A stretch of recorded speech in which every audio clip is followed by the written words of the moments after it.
Alright, Ford Fusion fans, got one for you here. So 18, this is a Fusion Sport model, subwoofer install. I've seen, one or two videos out there, not a lot, on the Ford Fusions adding subwoofers. I'm going to show you what I did that worked out really, really well. The two other videos I saw, they did a good job. I just did it another way, and it turned out to be a lot easier, and it worked out pretty good. But I don't know if you can see, sorry, it's really dark. I got the car parked backwards in the garage. I don't have a lot of light here, but it's a custom fiberglass box up against the side panel, painted the same color as the car. Mine's the absolute black. It's a 12-inch SCAR with a 1500 watt amp. I'm not pushing all the 1500 watts. I just don't need it. But anyways, I'm going to show you a couple things. Let me show you first on the battery cable for the amp. What I did, if you come around here to the passenger side, there is, I'm going to try to find it here, bear with me. Can't zoom in there. Let's see, get you closer. Okay, if you can see right where that bluish purple wire goes in, there's a rubber boot here on the passenger side that goes to the firewall. You can see the wiring right there at the end of the flashlight. That's where it enters that boot. Now, for some odd reason, it was probably made for me, is the only thing I can guess. There's a rubber nipple that sticks out right where that blue wire goes in. And all I did was literally just took a razor knife and just clipped the tip of it off. And lo and behold, it is the perfect size hole for a 4-gauge wire. It slipped right through it. I didn't have to do any other cutting. It was kind of a pain. You do have to angle the wire towards the passenger side. It's a pretty steep angle, but if you play with it enough, you can get it. I did play with it enough, and I did get it. And then I mounted, you can see my fuse block is right here above it. So when you're outside the car, you really don't see it all that much. You can see it if you want to, but it doesn't stick out like a sore thumb. And then I ran it, there we go. I ran it down underneath here. Now the insulation on the firewall has screws that stick out that hold the insulation, and all I did was tap into those screws with zip ties, with tabs on them, and attached them, and then went along here and then all the way over to the battery. Worked out pretty well. Got no issues with the system. And then obviously coming inside the dash, you take the glove box out. It's the same process as changing the cabin air filter. If you know how to change the cabin air filter in these cars, you can run that wire. The door panels, they're pretty easy to do. I'm sorry guys, I didn't do this in mid-process. Anyways, this panel here just pops up, nothing special. This panel here and the center pillar, they just pop out. I did not have to take this center pillar out. I was able to fish the wire through underneath the carpet up towards the front door without any issues. And then on the back seat, when you take this panel out, you have plenty of room to go up underneath the seat. And for some reason, I guess these newer cars, when you take this panel out, you'll see it.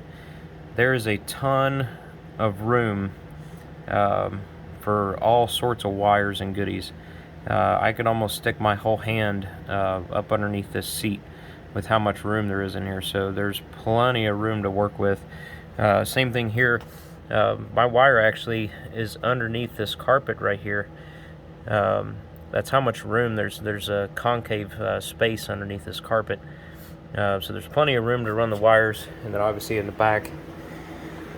And then I ran it. I took out this after, obviously I molded the fiberglass, but then I took out this side panel, this carpet covering, and behind here is the Sony amp for the factory system.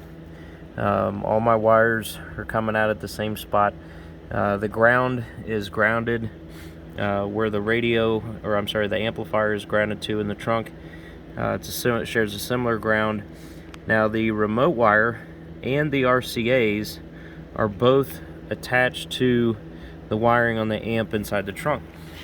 So what I did, now bear with me here, I'm not a good camera guy, but the remote wire, sorry guys, on the wiring diagram for the amp, there is a red wire that is labeled the amplifier enable. It does put out, I think it's about a 6 to 7 volt signal in that wire, which is plenty to turn the amp on. That's the plug for right there. It was the silver plug. There's a blue and a silver plug. It's on the silver plug. It's the easiest one to spot. It is the smallest gauge wire out of all the wires going to that amplifier. It is super easy to find. It's a bright red wire that's so tiny it sticks out like a sore thumb. So tapped into that. That turns on my amp back here. And what I did, now if you guys don't have the Sony system, obviously you'll have to tap into your speaker wires in the front. You should have speaker wires, you should have an amplifier on this side. I think the non-Sony systems did carry a smaller amp on this side, even though it wasn't Sony. But I obviously haven't worked on one without the Sony system, so I don't know. But if you find out, let me know. Mine has the factory subs on the deck.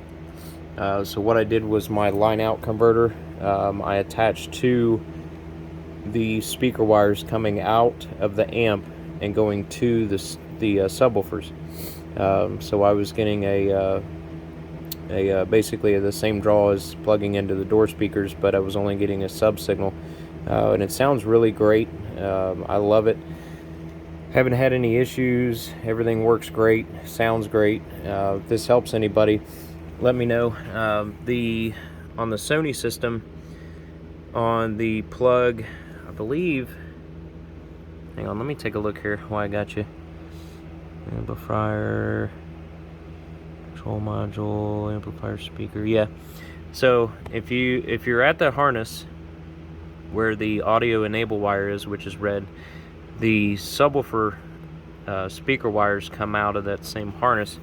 The right rear is a violet or a purple for positive, and then a yellow wire for negative. They're both solid colored wires, they don't have a stripe on them. And then the left rear is a green and purple for the positive, and a solid gray wire for the negative. Easiest thing here, guys, if you just look at the wiring coming into your subwoofer speaker, you can see the color right there if you second guess yourself. But anyway, super easy. Line out converter is attached where the sub is. The remote wire is attached where the sub, or the amp is, I'm sorry. So everything's right here in the trunk. The only thing running to the front is the power wire to the battery, and then the basically what I call the volume knob for the amplifier, or the bass control. But that's the only two wires that run up to the front. So super simple install. Hope this helps somebody out.